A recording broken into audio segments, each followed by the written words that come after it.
many of you have likely heard about from the news reports. This has come to be known as the flag bill. And sometimes it's misrepresented as a bill that's anti-lesbian or anti-gay. Definitely anti-gay. Any fair-minded person will know that that's not the case at all. It's about parental rights. It came to me, Meredith, because we had parents that were reluctant to put their kids in our schools because of the values they were worried they were going to be subjected to by teachers and counselors against their own wishes. That's what it's all about. It's not about love and acceptance, Meredith. It's about allowing parents to decide how to raise their kids. I'm wearing a red patch today in honor of my neighbor Hallie, who died last March. Hallie was a bright light, and she was one of my neighbors. She was one of your constituents. I don't know if you had an opportunity to speak with her family. They have been surrounded by people who have lifted them up.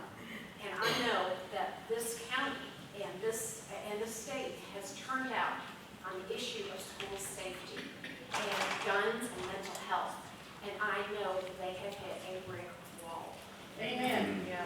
And I know you to be a devout Catholic. It's very clear where you stand with life, God, and family. How the heck can you look at those parents and stand where you stand with the brick wall of the Tennessee Firearms Association and deny those parents the simplest things that even that 75% of Williamson County Plus residents want?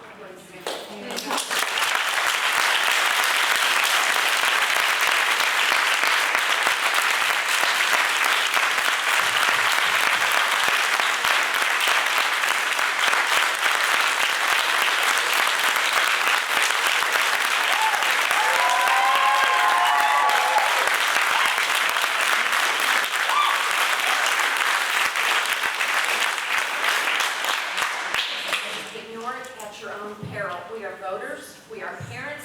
I don't have children in these schools anymore, but my God, my heart broke. You should see my neighborhood. If you haven't driven through, you should see it. There are purple and blue ribbons on every mailbox in our neighborhood a year later, because that was Hallie's favorite color. People all around town, you still see it. Ignore this at your own peril. You have an opportunity to lead. I can't fathom why you would think that the right to own guns is more important than the right for parents to put all of their children to bed. I want to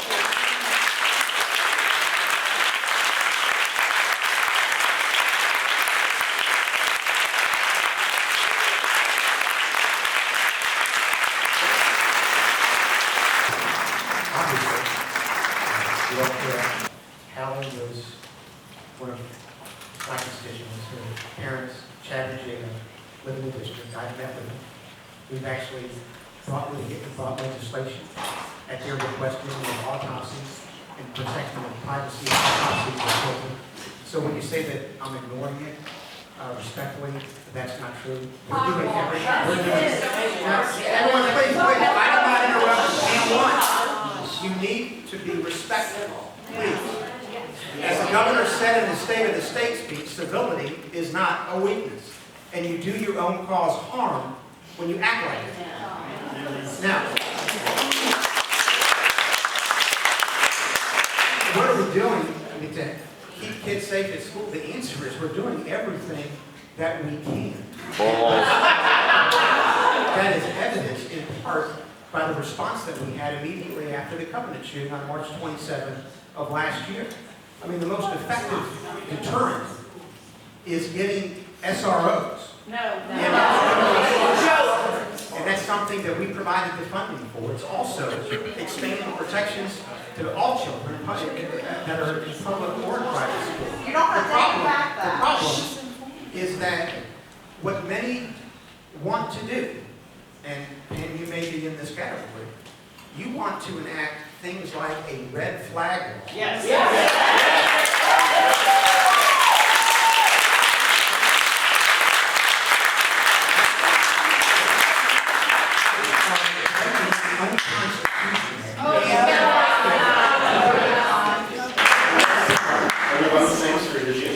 So very much a constituent. Nice to meet you, Tim. I disagree with you on a bunch of political stuff. Sure. I'm gonna give you a little bit of a story and let you talk about how you can represent me or can't. You've got strong Christian beliefs. I've had some experiences in my life that give me doubts about Christianity and the church. I have some strong beliefs about supporting kids of different types, and you've got some concerns about that. Queer kids. I mean, to make it explicit. My youngest is an 18-year-old queer kid who came through the Williamson County schools and found amazing points of support in some teachers and significant resistance from others. And the way that those teachers signaled that wasn't by talking about it in the classroom. It was by a sign they might have up in the room or a tattoo they might have on their body. So we have these differences based on our life experiences, and that's cool.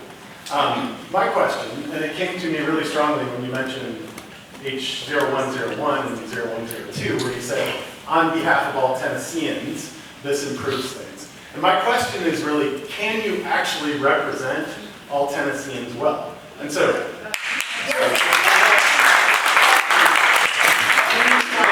with regard to 1605, that presents support on an equal playing field. So all I can tell you is that when I'm in the House, I'm thinking about first my constituents. And it's all 70,000. But you have to understand that I remember knocking on over 5,000 doors, meeting with thousands of voters in the lead up to the election back in 2022. And I can tell you that the views that I have advanced in the General Assembly are 100% consistent with those of the majority of the constituents here in District 61.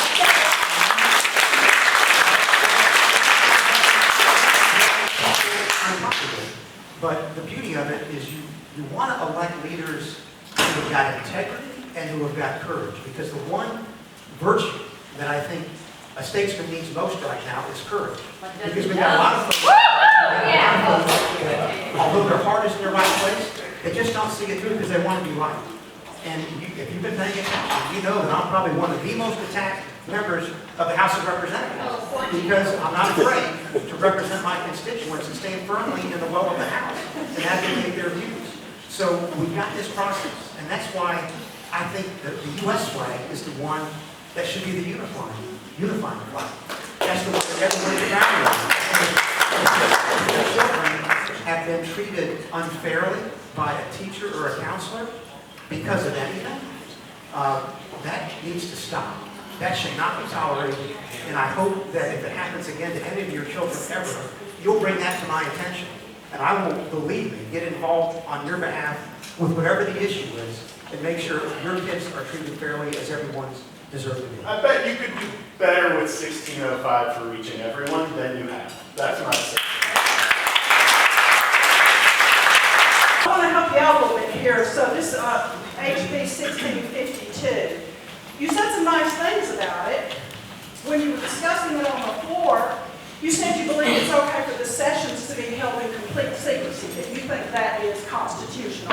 And also, I want to call this bill the power bill because it gives you power that takes it away from all of us. What it means is we lose access to the most accessible court to us, the lowest court, to make our wishes known about how we want our legislature to be run. So if we want to hold up a sign and we want to go to the courts about that, you're removing us from the court that's most accessible to us. So this is the power bill. This bill here, you got the numbers transposed. It's actually, I think, 2435.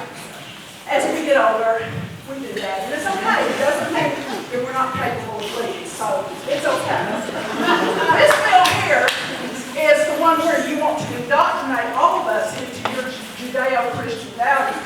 So we're going to call this the indoctrination bill. Helping out there.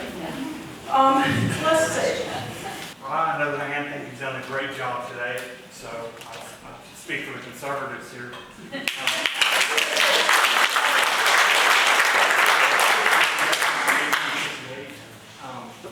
The Jerry Sexton bill is what I'll be for.